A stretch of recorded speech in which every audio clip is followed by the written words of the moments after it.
did not use much vibrato like they do in modern performances. I mean, we're taught to have written every note, but did the old violinists not use much vibrato? He's asking about vibrato with the older violinists. When you refer to older, you mean like Elman? Yeah, but I need to know before, like Sarasate and the people who wrote the pieces that we now play. Well, violinists like Joachim, did they use less vibrato? That's well, because I never heard him, but yeah. Well, he was actually. I imagine he probably knows a little bit less. But nowadays, yeah, the old timers had a lot of character in their play, but tonally they were not so good. Nowadays, the violinists are much better tonally. Yes. Because if you don't sound good, nobody's going to listen to you. So the most important thing is the sound. It's your sound. That's what every gypsy knows. That should sound good. Yes. Do you have thoughts about the decline of classical music in the United States and how we can help improve that? Well, she's asking because in the audiences for classical music concerts is getting smaller and smaller. Less young people are going to. Yeah, our cultural level is in the sewer. Because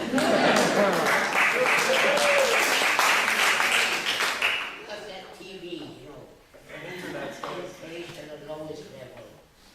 So you Because thoughts they're the most about culture, the most public is at the lowest level. And with all your knowledge and wisdom, Maestro, any suggestions how we can fix that? Would I be president of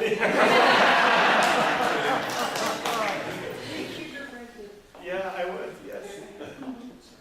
Questions? Yes. Did you ever play with Jack Benny? Did you ever play with the clarinetist Jack Benny? No. Jack Benny, that's right. Jack Benny, no. Well, you mean the fiddle player? Yes, the fiddle player. I thought you meant Benny Goodman, I'm sorry. Did you ever play with Jack Benny? No. No. That's, you know, of all the violinists in the world, people think Jack Benny was, you know, is an amateur. And when people mention violinists, they say, the guy, I went to the door once for a fiddle, and the guy said, "Oh, you play the violin, like Jack Benny." Of all the violinists in the world, he named Jack Benny. What? Okay, yes. I wonder if Mr. Ricci could share with us what his lessons were like with Mr. Persinger. How were your lessons with Mr. Persinger, your teacher, your first teacher? How were they as a kid? Well, they had to be good, otherwise my guardian, the woman that was taking care of me, she would, you know, she'd probably beat me up if it wasn't good. But were they long lessons? Were they more than once a week? How often were your lessons? 2 or 3 times a week, yeah, twice a week. And my